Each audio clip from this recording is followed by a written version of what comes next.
கடந்த April 9 Datin Sri பமிலா லிங்யூ கடத்தப்பட்ட நாளில் புத்ராஜயா பகுதியைச் சுற்றி எந்தவொரு காவல்துறையினரின் நடவடிக்கையோ சோதனையோ பதிவு செய்யப்படவில்லை என்பதை கோலாலம்பூர் போலீசார் உறுதிப்படுத்தியுள்ளனர்.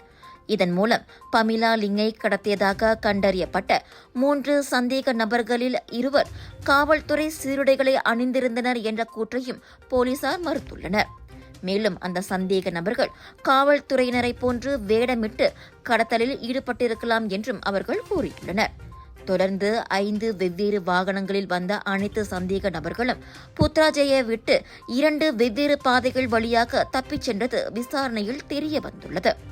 இக்கடத்தல் தொடர்பான விசாரணை இன்னும் நடந்து கொண்டிருப்பதோடு சந்தேக நபர்களை கண்டுபிடிப்பதில் போலீசார் தீவிரம் காட்டி வருகின்றனர் என்று கோலாலம்பூர் காவல்துறை தலைவர் டத்தோ ருஷ்டி முகமது இசா கூறியுள்ளார். GM Indians பெருமையுடன் வழங்கும் கிளாங் வேலி international Indian expo and viral food festival 7 to 12 மே வரை ஏயோன் மால் புக்கிட் ராஜா கிளாங் ஸ்லாங் ஃபுட் ஃபெஸ்டிவலில் 100க்கும் அதிகமான உணவுகளை ரசிக்க ருசிக்க 80% டிஸ்கவுண்ட்ஸோடு பிக் சேல்.